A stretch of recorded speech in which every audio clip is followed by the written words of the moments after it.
Welcome back to Community Conversations.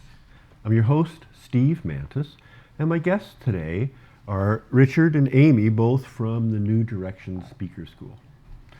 So, Amy, so from what I understand, you're involved in the program right now. Can you tell me a little bit about your experience and maybe why did you choose to participate in the program initially?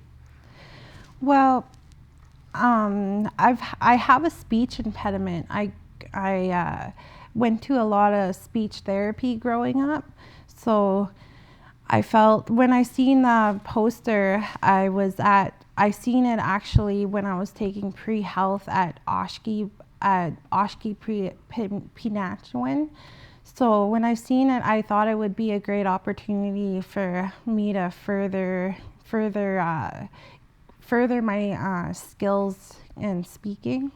Yeah. And Oshki is like a little college in town, right? Yeah, yeah. It's connected to Confederation College. So I noticed as Richard was talking about the woos, right away you were in there doing the woos. Yeah. So are you finding, is there a fun component in the speaker school?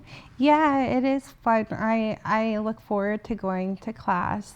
I've met a lot of people there that I've made good connections with a few different people. And so tell me a little bit more about what happens in class.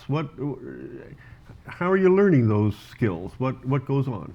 Well, for the first part, Richard, we first of all we do the woos and do like warm up kind of exercises, and then each week we learn a new skill, like breaking apart a speech and learning the structure of it and everything.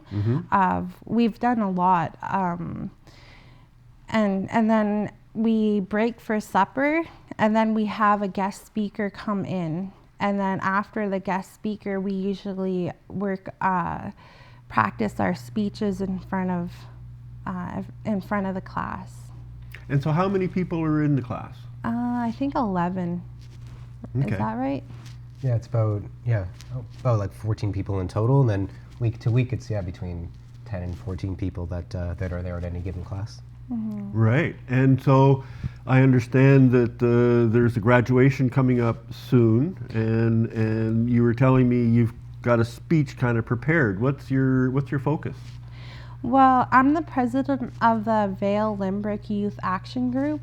We recently just formed, so my speech is about the events that led up to the formation of the youth group and the events that we've put on in our future plans.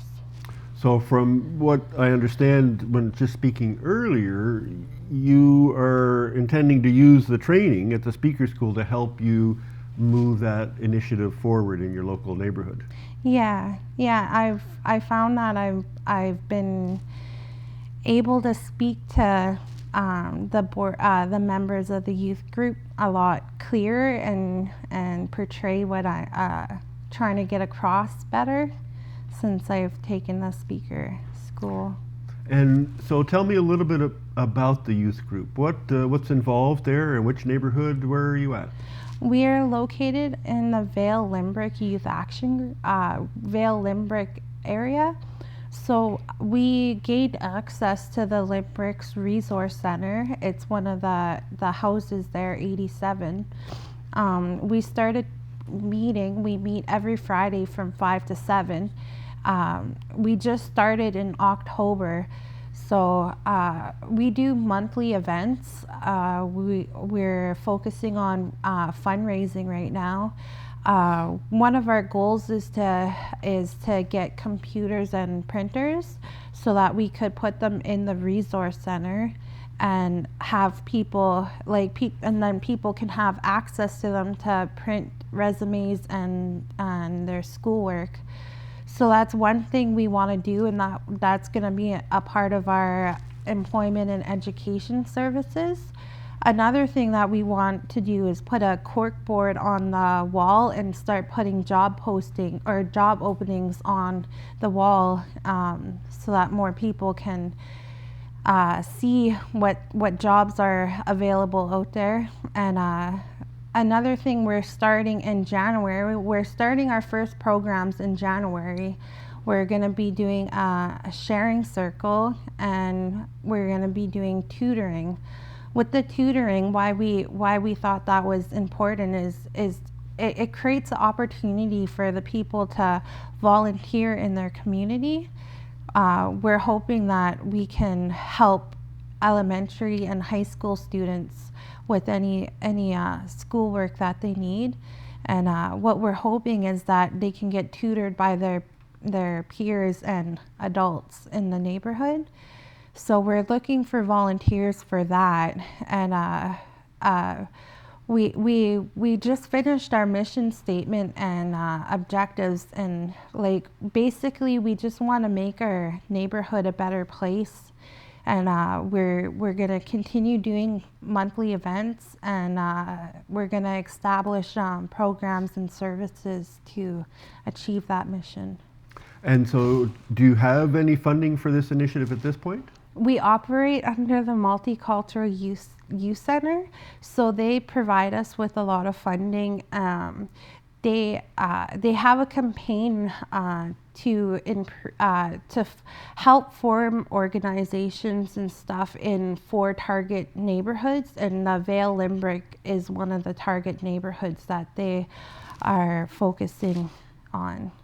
And so, in terms of staffing, is there staff members, or is this pretty much all volunteer driven? It's all volunteer driven. Right now, we're operating on a steering committee. So, I'm the president. There's a vice president, secretary, and treasurer. As of right now, we're just volunteering to fill those roles and